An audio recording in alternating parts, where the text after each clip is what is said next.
Chaque jour, retrouvez les 4 programmes Fréquence Évasion Radio et Monte Carlo Azur en live. Des podcasts gratuits, des infos concernant vos émissions préférées sur les sites de fréquenceévasion.com et montecarloazur.com. YouTube est un complément des programmes de Fréquence Évasion avec plus de 500 vidéos à votre disposition. Bonne journée sur Fréquence Évasion, la radio d'expression. La clé du mystère sur Fréquence Évasion, histoire insolite, recherche et témoignages. C'est la clé du mystère sur Fréquence Évasion. Dans quelques instants, 2 invités, Michel Ribardière et Myriam. À tout de suite. Poussez vos coups de gueule en direct sur l'antenne. Composez le 09 79 35 29 60, le direct live de Fréquence Évasion. Vos messages seront diffusés chaque jour sur l'antenne. La crise, le pouvoir d'achat, le gouvernement et tout autre sujet d'actualité, c'est la libre antenne sur Fréquence Évasion 09 79 35 29 60. Coup d'un appel local est gratuit depuis une ligne internet. Fréquence Évasion. Fréquence Évasion. La clé du mystère sur Fréquence Évasion, recherche et témoignages. Michel et Myriam Ribardière, bonjour, merci d'être avec nous. Bonjour. Bonjour Alain. Bonjour tout le monde. Alors, Michel, vous envisagez de faire un séjour au Pérou en septembre, c'est bien ça? Oui, j'ai hâte d'y être. J'ai hâte de faire beaucoup de choses là-bas et je compte bien ramener un maximum d'informations et d'éléments qui vont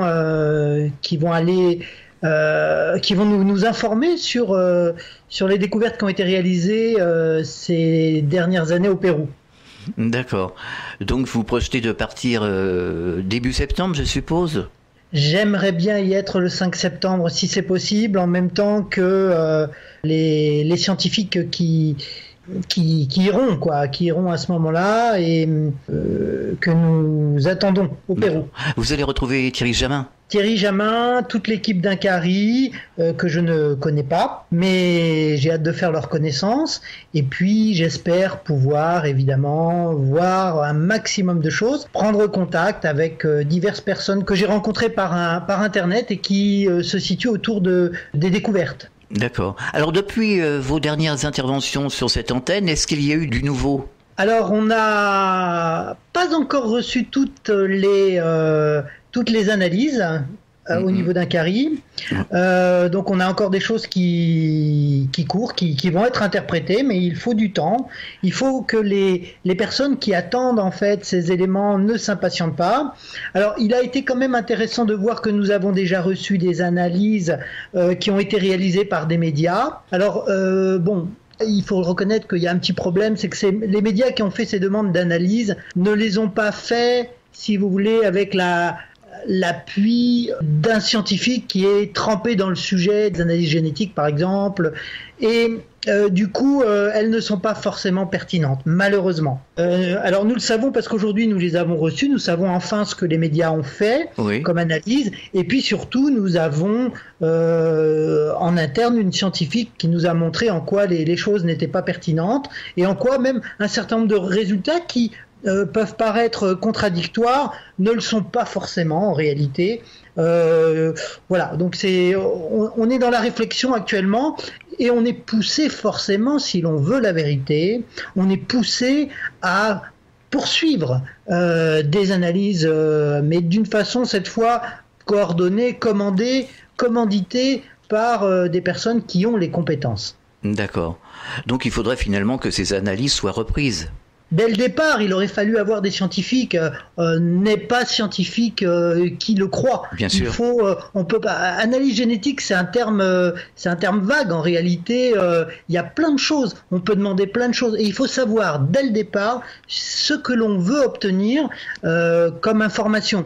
Une analyse génétique, ça peut être pour la paternité, ça peut être pour, par exemple, le côté épigénétique, ça peut être éventuellement pour essayer de comprendre les séquences, de connaître les séquences ADN du génome. Donc il y a plein de choses qui sont possibles et en fonction de ces choses-là, on a certaines réponses.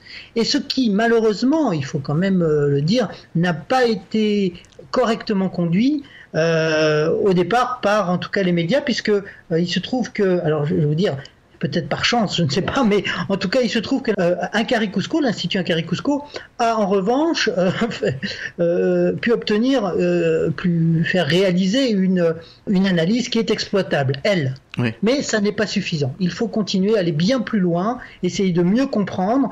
Et je crois que c'est intéressant de savoir aussi qu'il existe beaucoup de personnes sur Internet qui sont des docteurs S Wikipédia, qui pensent comprendre en fait la génétique, la science, l'anatomie, tout grâce à Wikipédia, et qui viennent vous donner des leçons, y compris même lorsque vous êtes médecin, lorsque vous êtes un spécialiste du domaine. Donc voilà, je crois qu'il faut essayer de bien comprendre tous ces domaines-là et ne pas chercher absolument à paraître ce qu'on n'est pas. Il y a des scientifiques qui ont fait des études, il y a des gens sérieux qui travaillent sur ces questions-là et qui peuvent répondre à tout ça. Donc, affaire à suivre. Affaire qui va nous donner beaucoup d'éléments très constructifs, je pense, d'ici la fin de l'année. Et voilà. Et puis, alors, bon, moi, j'en profite, si vous permettez, Alain, pour dire simplement que ce n'est pas parce qu'on critique cette affaire qu'on est quelqu'un de pas bien. Pas du tout. Bien sûr, ouais. Les sceptiques ont raison d'être sceptiques. Il faut être sceptique parce que ça nous permet de poser des questions quelquefois qui sont justes. Ça nous permet de découvrir peut-être plus facilement la vérité. C'est important. Mais entre être sceptique et avoir mauvaise foi, essayer de manipuler les gens, voire même parfois mentir. Là, on n'est plus du tout dans une analyse intellectuelle légitime et qui recherche la vérité. Voilà, simplement, c'est juste pour mettre un holà à l'ensemble des personnes qui peuvent effectivement se décerner personnellement le titre de docteur en ceci ou en cela, alors que bon, voilà. Il faut rester objectif, quoi. Voilà, et puis on recherche la vérité. Oui, bien sûr. On ne cherche pas absolument à imposer une croyance que ça n'est pas possible, ou au contraire que c'est possible, jusqu'à mentir même dans quelques occasions, on en a vu actuellement. Alors, j'ai cru comprendre que vous aviez une annonce particulière à faire, que vous aviez entrepris des démarches. Enfin, c'est peut-être Myriam qui va nous en parler. Oui, alors moi je suis un petit peu cette affaire par le biais de Michel, effectivement. Je me renseigne aussi de mon côté, mais c'est vrai que tous les apports que peut faire Michel quant à ses réflexions, quant à ses capacités d'analyse, qu'il partage assez facilement et dont on peut bénéficier, moi bien évidemment, tout le monde, en fait peut-être pas tout le monde, mais en tout cas on aurait envie de se rendre sur place pour participer à ce projet, à cette découverte. Et je pense que Michel serait un représentant en fait de toutes les personnes qui aimeraient se joindre à l'Institut pour participer à ces découvertes. Et je pense que s'il pouvait j'ai pensé que s'il se déplaçait là-bas directement, il serait au cœur même de cette découverte et pourrait prendre les informations directement. Oui. Et en fait, mon idée, c'était de pouvoir lui financer ce voyage. Alors, dans un premier temps, c'était surtout le prix du billet d'avion et puis l'hébergement sur place, l'essentiel. Et en cassant ma tirelire, je me suis dit que peut-être un petit coup de pouce pourrait nous être bénéfique. Bien sûr. Donc j'ai voulu lancer un projet de financement participatif. D'accord. Et donc, toute personne qui souhaiterait participer indirectement pourrait donc faire un don, je dirais, à ce projet. Oui. En vue d'envoyer Michel auprès de cette équipe qui va, là, en septembre, début septembre, faire des démarches importantes. D'accord. Donc, début septembre, c'est un rendez-vous à ne pas rater, je dirais. Important, oui. Alors, comment faut-il procéder pour vous aider ? Alors en fait, ce financement participatif, je l'ai déposé sur un site qui s'appelle okpal.com, qui porte l'adresse précise de ok comme okpal.com, oui. / voyage au singulier et mystère au pluriel du Pérou. D'accord. Donc sur ce site-là, j'y indique mon objectif et puis ça nous oriente directement vers la possibilité de faire un don. C'est un site relativement simple. Ouais. Et puis là, j'y développe donc mon projet et puis les objectifs financiers essentiels. Il y a aussi dans l'idéal, peut-être aussi du matériel au niveau de l'appareil photo ou des possibilités de prendre des informations, de capter des informations visuelles. Dans l'idéal, c'est vrai que la somme peut paraître importante, mais si on procède par étapes, elles vont permettre à Michel d'avoir du matériel et les éléments nécessaires pour récupérer toutes les informations dont on bénéficiera nous ensuite. Michel Ribardière et Myriam, on marque une pause, on revient dans quelques instants, à tout de suite. Fréquence Évasion Radio.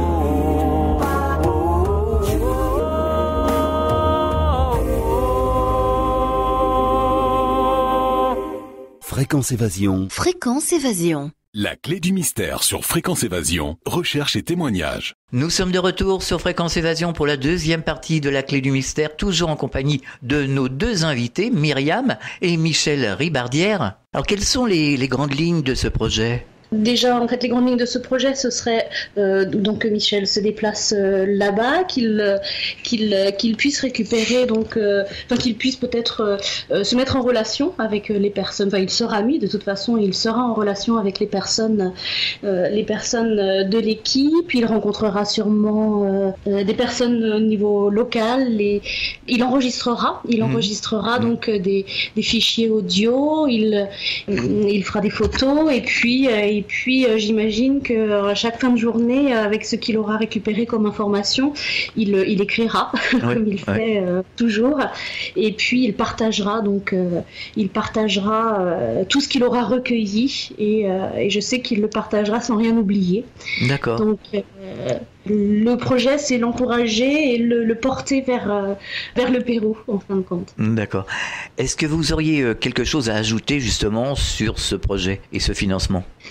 J'aimerais donner envie aux personnes qui souhaiteraient participer indirectement et bénéficier donc de toutes ces recherches, en fait, parce qu'il me semble que c'est un virage important dans l'histoire pour l'humanité, en fait, pour la planète peut-être tout entière. Ces découvertes sont importantes. J'aimerais donner envie aux personnes de faire avancer ce projet et d'aller plus loin à la redécouverte peut-être de notre passé, à la remise en question peut-être de tout ce qu'on a pu apprendre jusqu'à aujourd'hui, et puis se poser des questions sur un avenir peut-être différent que celui auquel on a aspiré jusqu'à aujourd'hui. Bien sûr. Je pense que ça pourrait être très enrichissant et en prendre conscience, c'est déjà beaucoup et mettre beaucoup d'espoir en fait dans ce projet, et je pense qu'on ne sera pas déçus. Certainement. Vous avez rien à ajouter ? Peut-être de venir visiter ce site sur Okepal. On mettra le lien sur le site de la radio. C'est gentil, merci. Ah oui, je voulais juste ajouter que, en fait, lorsque Michel partira au Pérou, je tiendrai son journal de bord. D'accord. Donc, si ce n'est quotidiennement, peut-être en tout cas régulièrement, on aura des nouvelles de ses démarches quotidiennes. D'accord. Est-ce que Michel a quelque chose à ajouter justement à ce propos ? Ce que je peux dire, c'est qu'il y a aujourd'hui beaucoup de personnes qui s'intéressent à cette découverte qui a été réalisée au Pérou. Il y a des gens qui suivent l'affaire de tous les pays du monde actuellement. La France est dans une position spéciale, avantageuse, je dirais, parce que nous avons la chance que le président d'Incari Cusco soit un Français. Et donc on est quelque part en première position au niveau de l'information, on n'est pas tout à fait en première position parce qu'il y a quand même des chercheurs, des médecins, il y a toutes sortes de spécialistes qui ont pour l'instant, qui sont intervenus sur le sujet et qui continuent de travailler pour montrer, d'abord pour trouver la vérité, pour ce qui concerne l'origine étrange de ces momies qui ont été découvertes. On rappelle juste pour ceux qui découvrent le sujet qu'il s'agit donc de momies de différentes tailles qui sont humanoïdes non humaines et dont l'anatomie en fait se distingue de la nôtre par le fait qu'ils ne comportent pas le même nombre de doigts, que leurs doigts n'ont pas le même nombre de phalanges que les nôtres. Je parle des doigts des mains, les doigts des pieds, qu'ils ont des yeux particulièrement importants, qui n'ont pas d'oreilles, on va dire, ni même de conduit auditif, et qu'ils sont en plus équipés étrangement de ce qu'on peut appeler des implants, puisqu'il s'agit d'objets métalliques qui se situent souvent dans les poignets, dans les tempes et éventuellement même dans les chevilles. Et puis il y a d'autres caractéristiques comme ça qui fait que voilà, on se retrouve devant une découverte totalement extraordinaire. Alors je l'ai pas dit tout à l'heure quand vous m'avez interrogé Alain, mais Thierry Jamin a d'ailleurs présenté 3 nouveaux corps il y a quelques semaines qu'il nous a permis de voir rapidement parce que ils étaient en transit en quelque sorte à l'Institut Incarri Cusco.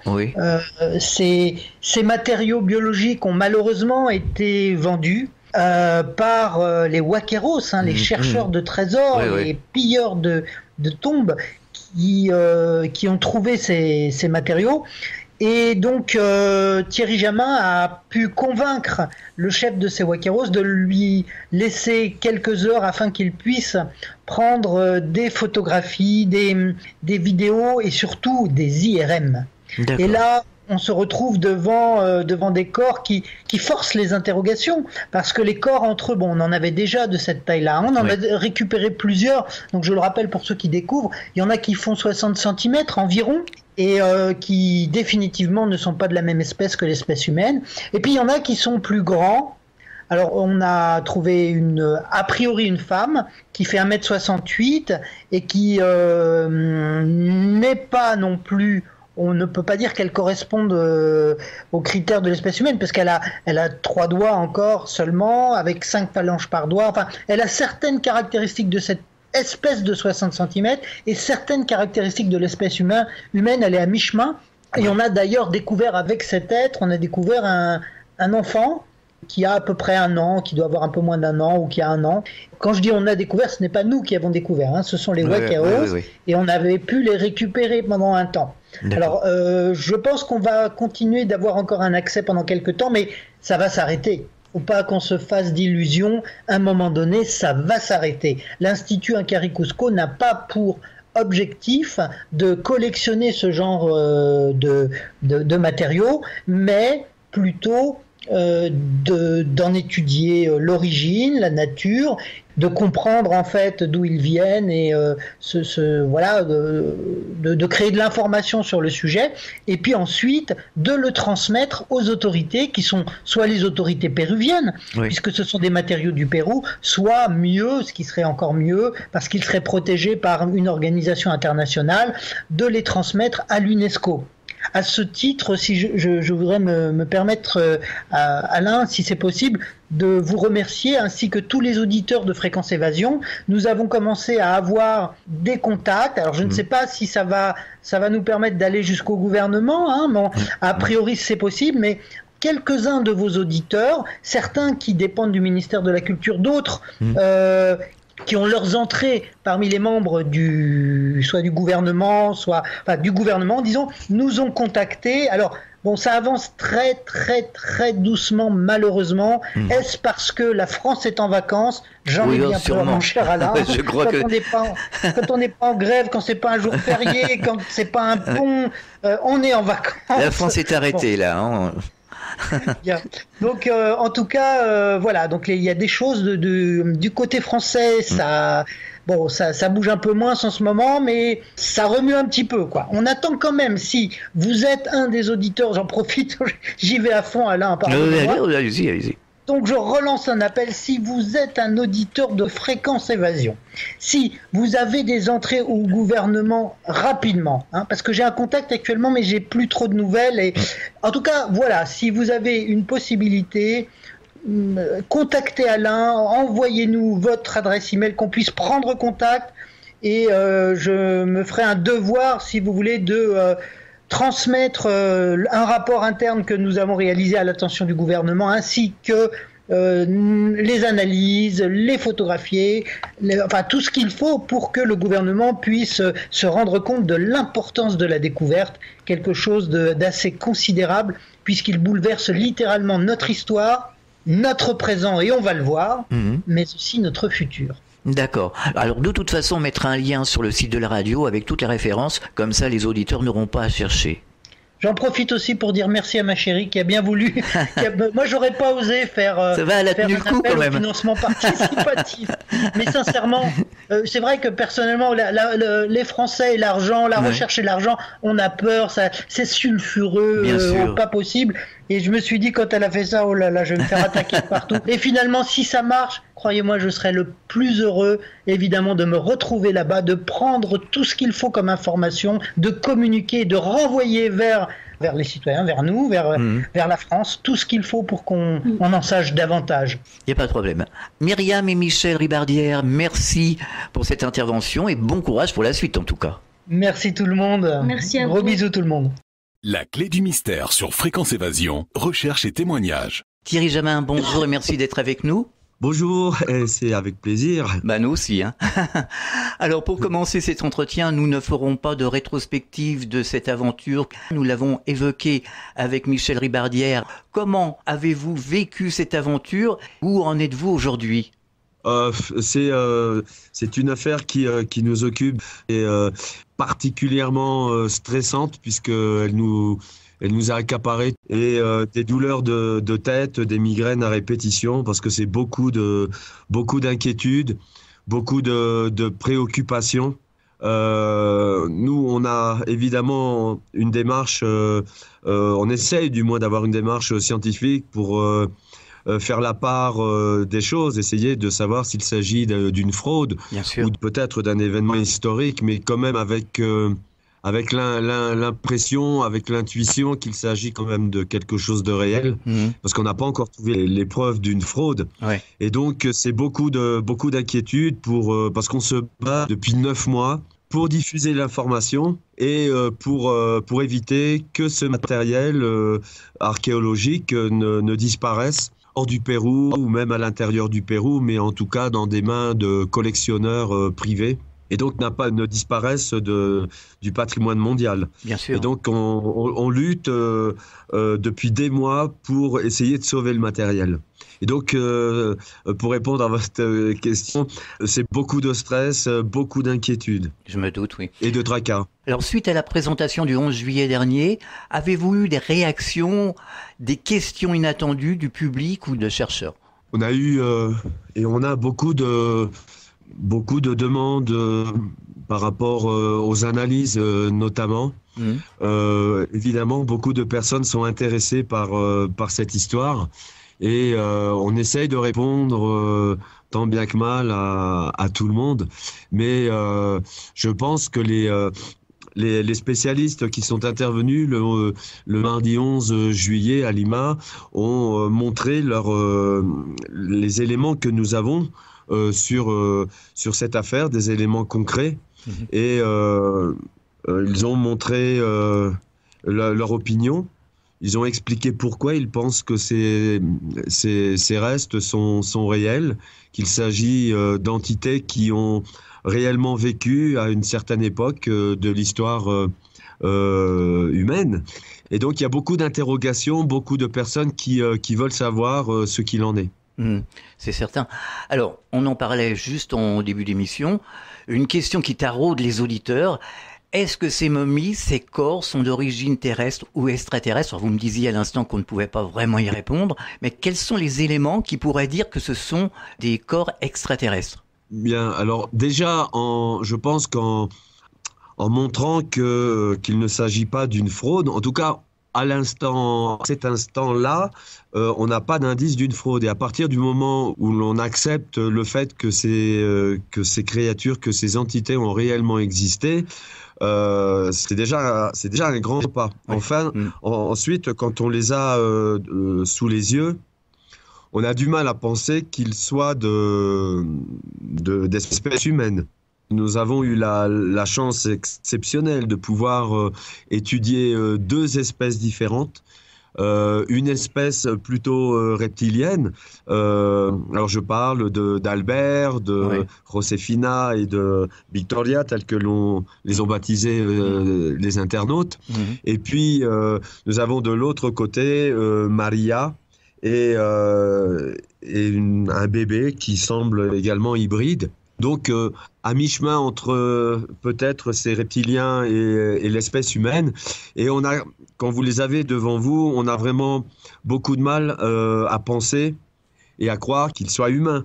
Donc ensuite, de savoir s'ils viennent d'un autre monde ou s'ils constituent le chaînon manquant d'une, je sais pas, d'une évolution dont on n'avait pas encore connaissance. Moi, je n'ai pas la réponse. Oui. Est-ce que ces petits êtres reptiliens viennent d'une évolution des dinosaures qui aurait échappé à l'humanité pendant des millions d'années? Moi, j'en ai vraiment aucune idée. Est-ce que Maria et les autres corps plus grands de type hybride viennent d'une autre espèce ou je n'ai pas de réponse. Sauf que si le témoignage de Mario est réel, si les histoires que Mario nous a racontées sont réelles, il y a un contexte archéologique qui pourrait nous dire que ces corps ne viennent pas d'ici. D'accord. Alors où en sont les analyses ADN et quelle en sera l'issue? Alors les analyses ADN, comme les chercheurs l'ont présenté, l'ont expliqué le mardi 11, elles sont très lentes, très longues, parce qu'il s'agit de matières biologiques anciennes, et donc il faut chercher des séquences ADN complètes. Et ce n'est pas aisé. On a déjà des résultats préliminaires qui parlent d'ADN à 99% humaine et d'autres pratiquement à 100% humaine. Alors il faut encore attendre. On nous a dit que l'on ne pouvait pas sortir des résultats en un mois. Ouais. Attendre, j'imagine, vers la fin de l'année, peut-être début 2018, pour avoir des résultats pratiquement définitifs, du moins je l'espère. Alors après, à partir de là, on a eu des résultats, comme je viens de le dire, 99% humains. Alors cela concerne les analyses de morceaux de cerveau que l'on a récupérés d'une tête momifiée l'un de ces petits êtres de type reptilien, petit gris. Et l'on a également analysé une main de 3 doigts de 38 cm. Et ces analyses ADN nous disent que ce serait 99% humain, Homo sapiens. Et il y a 1% qui n'a pas pu être analysé en raison de la nature endommagée de l'ADN. Et nous avons lancé des analyses plus approfondies, notamment l'ADN mitochondrial et le chromosome Y, pour essayer de faire parler davantage les échantillons. D'accord. Alors 99% d'ADN humaine, qu'est-ce que cela signifie? Est-ce que ça veut dire que ces matériaux, comme ils sont humains, est-ce que cela renvoie à une fraude? Alors peut-être. Mais est-ce que cela ne peut pas ouvrir un autre débat, peut-être encore plus passionnant et plus compliqué, à savoir qu'il y a peut-être eu des expériences d'hybridation entre une espèce et une autre pour peut-être créer notre espèce à nous.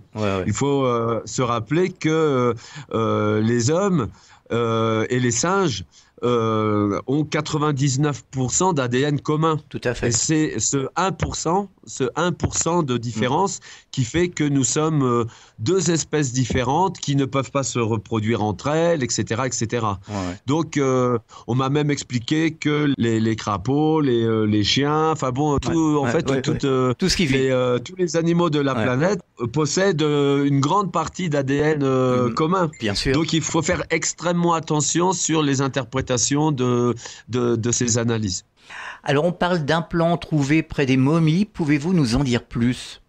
Dans certains organes, Et dans certains des corps que nous avons eu la chance d'examiner, notamment les corps de ces fameux petits gris de 60 cm, nous avons en effet trouvé des objets métalliques qui sont en cours d'analyse actuellement. Nous avons trouvé des petites bagues, par exemple, qui entourent, qui enserrent certains os ou certains nerfs de mains tridactyles, de mains à trois doigts qui ont été récupérées. Nous avons également trouvé des mains avec des plaques de métal sur la paume supérieure, avec des petites formes géométriques dont on n'a aucune idée quant à la nature ni à l'utilité. Nous avons trouvé sur Josefina, par exemple, ce petit gris de 60 cm, une plaque métallique sur la poitrine. Alors poitrine entre guillemets, puisqu'ils n'en ont pas, mais quand même, une petite plaque de métal qui semble peut-être... avoir, je sais pas, une utilité pour les différencier du genre masculin, peut-être, c'est une hypothèse. Et ce qui appelle notre attention, c'est notamment une plaque de métal qui a été trouvée sur la hanche de l'un de ces êtres reptiliens que les internautes ont appelé Alberto. Les radiographies ont montré que cette créature, cette entité, souffrait d'une maladie osseuse proche de l'ostéoporose. On a vu des os assez spongieux, donc fragiles, et cette entité devait avoir des problèmes il devait boiter en d'autres termes, et pour faire court. Et donc on a trouvé une espèce de prothèse à la hanche, peut-être pour rétablir d'une certaine manière sa démarche.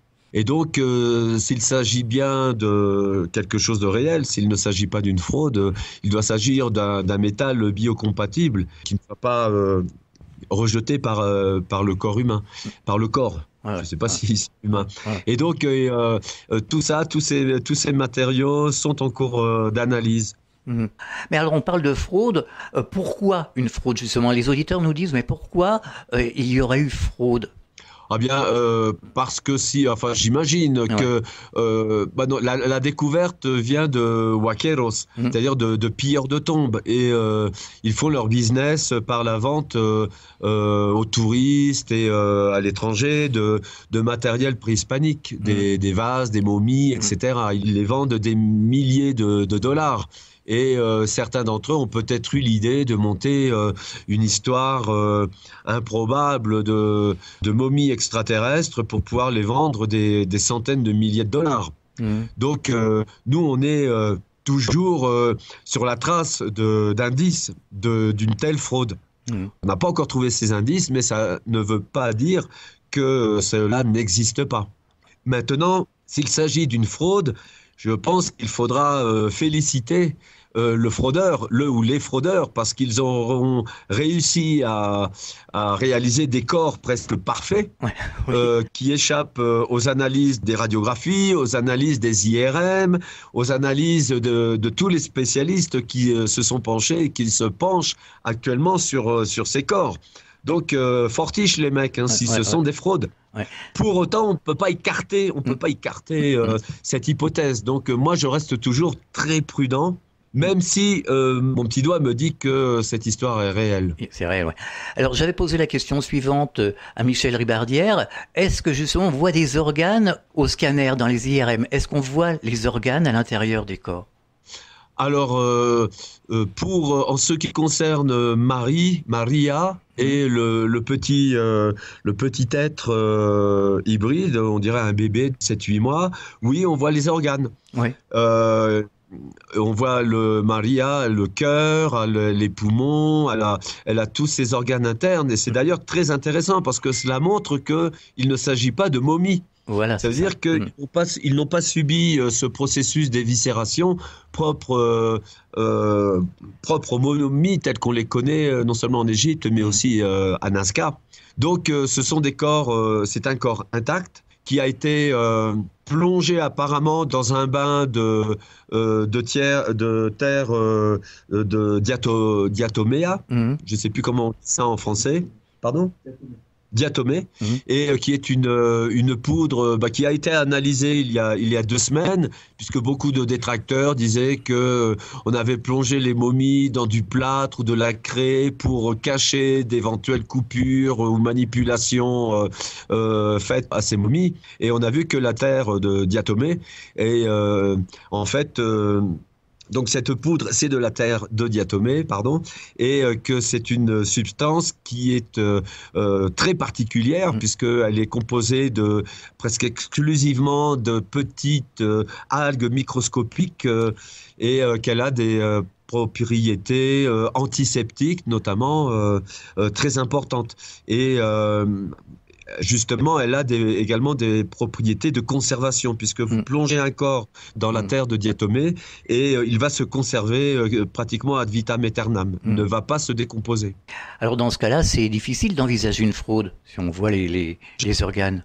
Effectivement, c'est assez compliqué. Ça voudrait dire que les fraudeurs qui auraient effectué ces fraudes, cela sous-entend donc qu'ils avaient déjà des connaissances en anatomie, etc., très élaborées, puisque, encore une fois, on a fait des radios, des crânes, etc. Et on ne voit pas comment ça peut être réalisable.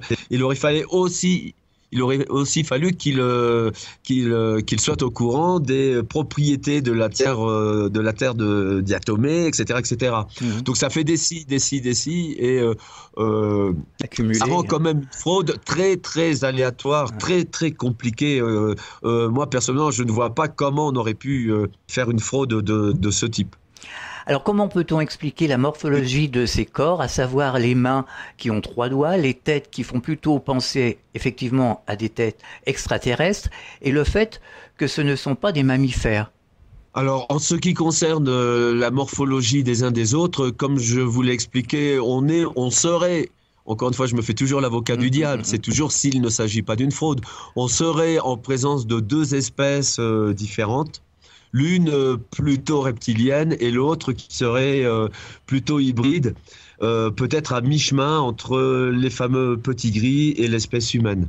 Des mains à 3 doigts, on cherche toujours la fraude, mais on a eu la chance d'étudier 5 ou 6 de ces mains. Elles ont vraiment une anatomie, une morphologie propre à elles-mêmes. Et les os qui les constituent ne sont pas des os de type humain. Donc, ce ne sont pas des mains humaines qu'on aurait coupées, dont on aurait coupé le pouce et l'auriculaire, et dont on aurait rajouté des phalanges pour donner l'aspect de main extraterrestre. C'est impossible.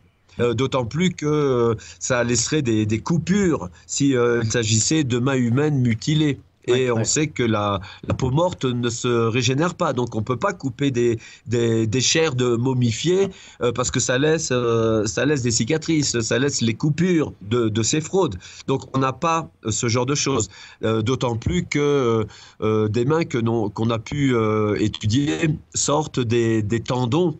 Et les médecins peuvent très bien relier tel tendon à tel doigt, etc., etc. J'ajouterais que les dernières phalanges, celles qui contiennent des ongles, ce sont des ongles de type humanoïde, mais qui ne sont pas humains, qui ne sont pas de type humain. Par exemple, la dernière phalange, excusez-moi, j'ai le téléphone qui sonne. Pardon. Alors, l'ongle de ces mains englobe 80% des phalanges. Alors que chez les humains, les ongles englobent 50% de la phalange. Donc, on voit vraiment des différences anatomiques très, très propres à cette espèce et qui donnent à penser qu'il ne peut pas s'agir d'une fraude.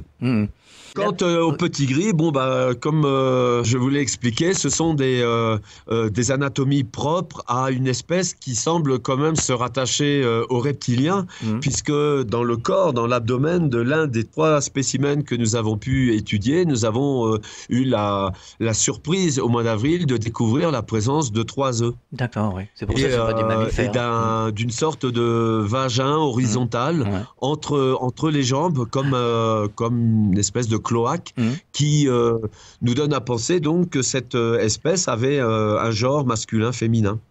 Alors cette poudre blanche qui a été trouvée autour des momies, elle a été analysée. Si c'est le cas, est-ce qu'on a des résultats Oui, bien sûr. Comme je vous l'ai dit, cette fameuse poudre blanche a été identifiée comme la tiare diatomée. Donc il ne s'agit pas de plâtre ni de craie tel que certains détracteurs ou certains pseudo-spécialistes l'affirmaient pour démontrer qu'il s'agissait d'une fraude destinée à cacher, à dissimuler des interventions des fraudeurs sur ces corps. Thierry Jamin, on marque une pause, on revient dans quelques instants. Poussez vos coups de gueule en direct sur l'antenne. Composez le 09 79 35 29 60, le direct live de Fréquence Évasion. Vos messages seront diffusés chaque jour sur l'antenne. La crise, le pouvoir d'achat, le gouvernement et tout autre sujet d'actualité, c'est la libre antenne sur Fréquence Évasion 09 79 35 29 60. Coup d'un appel local est gratuit depuis une ligne internet. Fréquence Évasion. Fréquence Évasion. La clé du mystère sur Fréquence Évasion, recherche et témoignages. Nous sommes de retour sur Fréquence Évasion, c'est la 2e partie de la clé du mystère. Nous sommes toujours en compagnie de Thierry Jamin. Alors une réflexion d'un auditeur, je le cite, Thierry Jamin est un scientifique, alors expliquez-moi pourquoi il ne s'est pas déplacé lui-même et fait confiance à des pilleurs de tombes pour une recherche des plus importantes. Que répondez-vous à cet auditeur ? Je me suis pas déplacé où ? Je suppose que c'est à la conférence. Je me suis déplacé, je suis allé à Lima avec toute l'équipe de l'Institut Incari et nous avons eu une divergence importante sur la présentation de cette conférence. Avec mes partenaires de Gaïa et de Jaime Maussan. Et j'ai décidé de ne pas participer à cette conférence, justement en raison de ces divergences. Nous avions préparé la conférence depuis des semaines. J'ajoute que c'est l'Institut Incari qui a mis en place cette conférence. Elle était prévue à New York ou à Los Angeles par mes partenaires et j'avais insisté dernièrement pour qu'elle se tienne à Lima, c'est-à-dire dans la capitale du pays où avaient été réalisées ces découvertes. Et nous avions bien préparé ensemble le programme, la manière dont devait se dérouler la conférence. Et malheureusement, le lundi 10, quand on est arrivé à Lima, on s'est aperçu que mes partenaires avaient changé tout le plan de présentation, qu'ils en avaient fait un peu qu'à leur tête. Et donc, on a décidé de se désolidariser. Mais bon, à la limite... c'est pas le plus important. Le plus important, je pense que ce sont les informations qui ont été données au cours de cette conférence et auxquelles je souscris à 100%. D'accord. Puisque toutes les informations qui ont été données lors de cette conférence par mes amis biologistes, médecins, etc., l'ont fait dans le cadre des recherches que l'Institut Incari a lancées depuis la fin du mois d'octobre. Alors la conférence de presse de l'Institut Incari Cusco va-t-elle mettre les choses au clair vis-à-vis des partenaires médias, des scientifiques et surtout par rapport à la révélation de la découverte et ses implications et le crédit qui est accordé par les scientifiques? Je pense que les informations qui ont été données lors de la conférence, alors il y avait certains éléments qui restaient inconnus du grand public et j'ai cru constater à travers des articles publiés ici ou là que l'opinion de certains chercheurs qui auparavant étaient plutôt contre l'authenticité Ces informations donc, ont permis de faire changer de position certains scientifiques. Maintenant, c'est une découverte qui est tellement bouleversante au niveau de la société humaine que je pense que cela va peut-être prendre quelques temps pour admettre, pour digérer cette information. Donc je pense que les implications, elles vont venir dans les semaines, les mois ou les années à venir, si l'on ne trouve pas la faille, la fraude de cette histoire, bien sûr. Alors dans l'avenir, qu'est-ce qu'Incari Cusco espère par rapport à ces découvertes ? J'espère que nous allons pouvoir aller le plus loin possible dans cette histoire. On aimerait donner le relais à d'autres organismes plus compétents que nous. Et on aimerait que des scientifiques, que des chercheurs dans toutes les disciplines concernées par cette découverte puissent s'investir et travailler sur ce matériel biologique et déterminer de quoi il s'agit. Voilà, donc je pense qu'au début de cette affaire, il y a encore beaucoup d'aspects à étudier, à commencer par le site où ont été réalisées ces découvertes. Donc il y a encore pour des mois et sûrement des années de recherche. Alors le site où l'on a trouvé les momies sera-t-il complètement exploré ? Est-ce que c'est possible ? Alors, j'en ai aucune idée. Mario, qui a découvert le site, nous a indiqué qu'il avait exploré peut-être 5 ou 10% de son extension. Apparemment, le site est très grand. Ce sont des complexes de galeries, de souterrains, de salles, dont une grande partie d'entre eux sont totalement ensablés. Ouais. Donc il faut les dégager, ça prend beaucoup de temps et je rappelle que Mario est un pilleur, c'est un huaquero et il faut, je pense, une démarche beaucoup plus rigoureuse, beaucoup plus scientifique. Et donc, on verra dans les semaines, les mois qui viennent, ce qui se passe avec ce site. Je sais que les autorités péruviennes sont très intéressées quant à sa localisation. Malheureusement, l'État péruvien n'est pas le seul, car il y a beaucoup de groupes de huaqueros qui essayent de localiser ce site. C'est l'objet de toutes nos inquiétudes ici à l'Institut Incari pour différentes raisons. Alors, certains auditeurs se demandent si vous vivez des phénomènes spéciaux ou paranormaux, genre orbes ou autres. Bon, nous, on a les pieds sur terre. Et, nous sommes une équipe de chercheurs. On fait plutôt de la recherche archéologique. Nous, on travaille avec des professionnels, des archéologues, etc. Donc, on n'est pas ufologue, malheureusement, et peut-être que ça nous aurait aidé à comprendre un peu plus cette histoire. Mais donc, non, on ne vit pas trop de phénomènes paranormaux, sauf que c'est vrai que je l'ai déjà évoqué à plusieurs reprises, il y a beaucoup d'orbes, effectivement, à l'Institut Incari. Et c'est assez marrant puisque nous avons des systèmes de caméras de sécurité et on les voit très bien quand ils se mettent en mode infrarouge. D'accord. En tout cas, on voit des boules lumineuses qui se déplacent. Parfois, elles se déplacent par dizaines. Oui.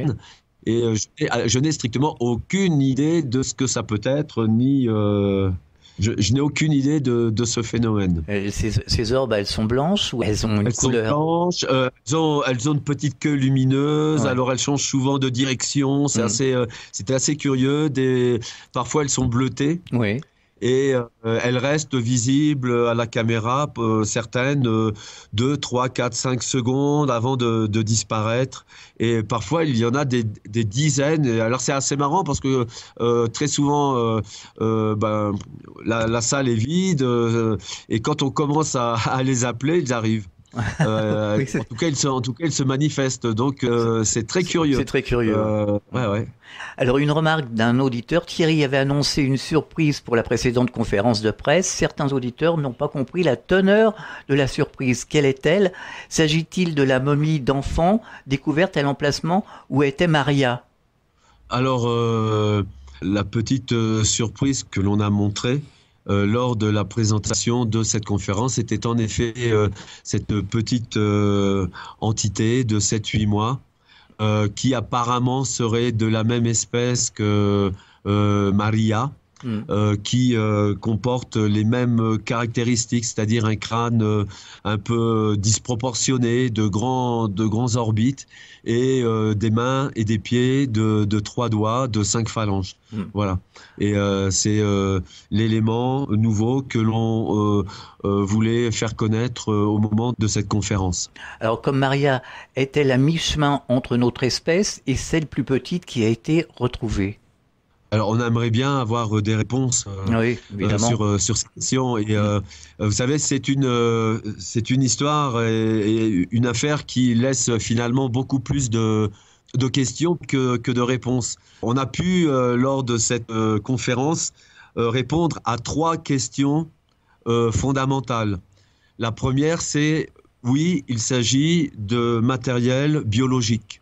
Et vraisemblablement, les grands corps étudiés par notre équipe sont des corps réels qui ont été vivants à une époque lointaine de l'histoire des hommes. Le deuxième point que l'on peut affirmer, c'est qu'il s'agit de matériel ancien, voire très ancien, puisque nous avons des dates à 7500 ans. Et enfin, le troisième point sur lequel les scientifiques, les experts se sont prononcés le lundi 11, c'est que nous n'avons pas d'indice d'une fraude. Ce qui, encore une fois, ne veut pas dire que cette fraude n'existe pas, mais que pour le moment et à ce stade des recherches, nous n'avons pas les preuves d'une fraude. Voilà, ce sont les 3 points sur lesquels on peut s'avancer. Après, il faut encore faire avancer la recherche. Et actuellement, qui détient la petite, cet enfant? Alors Mario a tout le matériel que l'on a présenté le mardi 11. Il nous a prêté ce matériel pour nous permettre de réaliser les analyses. Et nous démenons depuis tous ces mois, comme je l'ai expliqué, pour le convaincre de ne pas vendre ce matériel. Et on fait tout pour essayer que les pouvoirs publics ici au Pérou récupèrent ces corps pour pouvoir les étudier. D'accord. Alors vous, Thierry Jabin et l'Institut Inqueri Cusco, allez-vous vous battre afin de trouver un terrain de discussion pour créer des débats, des échanges entre les scientifiques qui ont analysé et observé les matériaux biologiques face au collectif de scientifiques qui s'élèvent actuellement contre la révélation de ces matériaux et qui tentent d'en discréditer l'authenticité de cette découverte? Nous, on est un peu, malgré nous, au centre de ces polémiques et encore une fois, nous sommes ouverts. On n'a pas monté cette affaire pour faire un coup médiatique et on n'a aucun intérêt économique dans cette histoire. Donc nous, on est ouverts, on essaye d'être transparent et évidemment, on est disponible à toutes sortes de débats scientifiques et je pense que le débat, lorsqu'il n'est pas animé de mauvaises intentions, on va dire, est toujours bénéfique. Donc, je pense qu'il faut absolument que tous les chercheurs qui, autour de nous, ont travaillé et travaillent sur cette affaire, puissent dialoguer avec les autres chercheurs, qu'ils soient archéologues ou anatomistes. Il faut que ce dialogue, que ce débat ait lieu. Et je pense qu'il va avoir lieu. Le problème, c'est qu'actuellement, il y a des débats absolument passionnés à travers le monde sur cette affaire. Et beaucoup invoquent la fraude, l'escroquerie et invoquent des preuves ou des soi-disant preuves qui sont parfois absolument abracadabrantesques. J'ai par exemple entendu que nous aurions créé les petits gris grâce à une imprimante en 3D. Alors je savais pas que ça existait, les imprimantes 3D de matériel biologique. Mais quand même, on nous a invoqué cette explication comme preuve d'une fraude. Ouais. Et puis un taxidermiste d'Allemagne nous a expliqué dans une radio, avec son ton très solennel et un peu pédant, que Maria avait été fabriquée à base d'un crâne de chimpanzé et des mains et des pieds de phoque. Alors, je ne savais pas qu'il y avait des chimpanzés en Amérique du Sud il y a 1700 ou 1800 ans. Ouais. Moi, j'ai entendu une version qui disait que c'était des têtes de chat sculptées. Voilà, et oui, moi aussi, j'ai entendu cette version de tête de chat ou de chien qui aurait été sculptée, mais à l'envers. Et puis, dernièrement, j'ai vu que Thierry Jamin, c'est-à-dire moi, je serais moi le Mario. Vous savez, le Wakero, en fait, Mario n'existe pas. C'est Thierry Jamin qui a tout monté pour se faire de l'argent. Ah oui, voilà. Donc, vous savez, quand il y a ce genre d'argument, c'est quand même difficile de faire entendre la raison à ces personnes qui sont convaincues d'une fraude et d'une escroquerie. Ouais. Donc, je pense qu'il faut peut-être laisser passer un petit peu de temps, que les passions retombent, et après, il va falloir discuter de manière plus sérieuse. Ouais, voilà, plus sage, plus cool, quoi. Ouais. Quels sont vos projets pour les mois à venir ? Très sincèrement, là, dans les semaines qui viennent, j'aimerais faire un break parce que franchement, je suis saturé de l'Alien Project et d'entendre, de recevoir des messages d'insultes, etc. Ils sont minoritaires parce qu'il y a quand même la très très grande majorité des personnes espèrent dans cette affaire et moi, encore une fois, nous, on essaie de rester partiaux et si on a la preuve d'une fraude, on va être les premiers à la dénoncer. Mais j'espère quand même que c'est quelque chose de réel parce que, comme vous le disiez très bien tout à l'heure, il y a tellement d'implications dans cette information qui peuvent changer notre société. Moi, je vois dans cette affaire quand même un immense message d'espérance si tant est qu'il ne s'agisse pas d'une fraude. Je le dis tout le temps pour garder la mesure, mais si cette affaire est réelle, il y a quand même un message très positif à y voir. Et voilà, donc dans un premier temps, j'aimerais faire un break et puis ensuite, on va quand même suivre cette affaire. On va essayer de la mener, on va essayer d'aller le plus loin possible, évidemment. Et puis bon, l'Institut Incaris, ce sont d'abord et avant tout des recherches archéologiques et nous avons un programme de recherche en forêt amazonienne que nous devions réaliser cette année, baptisé Paititi 2017, qui va être impliqué à mettre en œuvre cette année. En raison de l'Alien Project et de la présence des pluies, là on est vraiment dans une zone, dans une époque El Niño qui est un peu compliquée pour nous pour aller en forêt amazonienne. Donc dans quelques mois on se retourne vers la forêt amazonienne et nos recherches sur les traces de Paititi. D'accord. Auriez-vous un message adressé aux auditeurs ou quelque chose à ajouter de particulier ? J'aimerais d'abord remercier Fréquence Évasion pour nous avoir reçus et j'aimerais vraiment dire à vos auditeurs que ici nous faisons tout pour faire la lumière sur cette affaire. Nous n'avons strictement rien à gagner dans cette affaire. J'ai entendu des internautes qui disaient que j'avais touché $80,000 pour répondre à ces interviews. Je peux vous garantir que c'est absolument faux. Ni moi, ni aucun membre de l'Institut Incaris n'avons touché un centime sur cette affaire. Alors qu'il y ait nos partenaires, ce sont des chaînes de télé, etc. Ils ont une autre finalité, mais la finalité de l'Institut Incaris, c'est pas de faire de l'argent et surtout pas sur cette histoire. Et donc, vous pouvez compter sur nous. S'il s'agit d'une fraude, nous serons les premiers à le faire savoir et à le dénoncer. En revanche, s'il s'agit de véritables momies, et d'une véritable histoire, eh bien tout autant il faut diffuser l'information. Et pour le moment, nous n'avons pas d'indice d'une fraude. Voilà. D'accord. Alors on peut retrouver toutes ces informations concernant ces recherches sur votre page Facebook, Thierry Jamin, c'est bien ça ? Et puis sur les sites instituto-incaris.org, c'est ça ?